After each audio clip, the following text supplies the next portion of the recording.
was with my oldest daughter, Alex, and she was like 16 at the time. And we were in Belize, in the jungle in Belize. And what's interesting is that we had signed up with this guide to have a nice family-orientated trip through to the Belize area, right? Both a week in the jungle and then a week on the reef system, island hopping, right? About a week before we go, I get a call from the guy and says, got to cancel. The other family's sick, and I just can't do it, just the two of you guys. It's not economical for me. I said, oh, that's a shame. I said, we really were looking forward to it. Good bonding experience with my daughter, et cetera, et cetera. He goes, I'm still going down. I said, oh. He goes, yeah, I'm going to use the opportunity, since I've already booked all this stuff, to look for new trails, look for things I haven't done before to augment my repertoire, if you will, of places I can take people. I said, sign me up. I'm there. He goes, are you sure? I said, I don't care what you're going to do. Sign me up. I think this would be even better, right? So we are in the jungle. We're walking along a river, and he had heard that the river started inside of a mountain, right? And so he was going to take it all the way to the beginning. And I said, all right. Now, it's hot out. It's 82 degrees out. We're hiking, and the water's right there. And we get to the mouth of the cave where the river went into, and we had to dump all our gear off and our shoes because there was no available land. It was just the river and then the sides of the cave, right? So we jump in, no PFDs or anything like that. We jump in and start swimming. And I'm thinking, 15 minutes we'll be in there. That'll be a great time, and half hour at most we'll be out of here, right?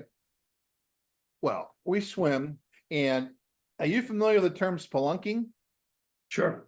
Yeah, so it's caving. So some of the spots where the tunnel just gets smaller and smaller, so that you had to be literally dive into the water to get to the other side. And it's like, how far? And this guy had no idea whether it's a 5 minute, 2 minute, 30 second, whatever. But we were into it. We're game.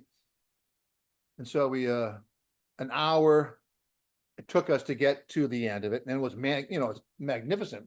No light. We had our glasses, our headlamps on, and the water was just coming out of the sides, like almost like a spray, and we were jumping around and having a great old time. And then we start going back out, and Alex, I look at her, and her lips are all purple, right? And she's starting to now shake. Now, there's no place. It's not like she can't walk along the side, right? We're immersed in this water. And yeah, what felt like, comfortable 82-degree water or whatever the degrees was, right? After being in it for 4 hours, it just sucked all the heat out of her.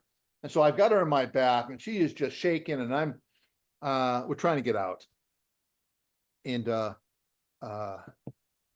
we finally do, but she was hypothermic, and thankfully when we get out, it was hot out, and we got a jacket for her, and she was able to recuperate. Right now, I think if I just stopped there, I think the rest of the trip would have been good, and I think she would have joined me in other trips afterwards, but we didn't. We the next day we went down another river, and this time it was, like you said, inner tubes. And as we're going down the river, it was supposed to begin another half hour, 40-minute kind of adventure. And we're going down, and as we're going down, the vines coming down, right? I was like, oh, this is pretty cool. And we're looking around, and we could see that in the trees were pythons going along. It's, oh, I'm glad they're out there. It's pretty cool. And you can see the boar, they're running along the side, right? And when we're going down in the inner tubes and floating away, and everything seemed to be cool until it wasn't, in the terms of it starts getting dark out, right?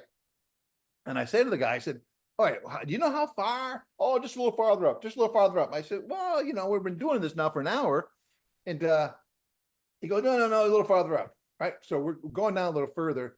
And now those vines that in the day were cute.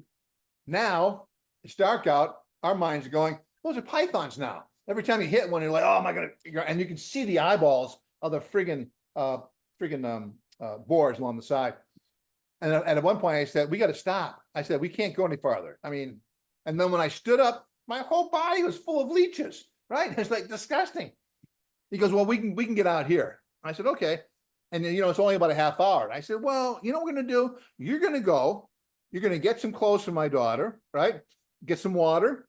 And if you're back in an hour, I know it's only a half-hour walk. Well, he came back about 2 hours later, but at least he had clothes, some food, and we did walk out. Unfortunately, daughter got hyperthermic again. And so over 2 days, hypothermia twice in a tropical area. She didn't go on a trip with me again for at least 15 years. It took her that long to trust me.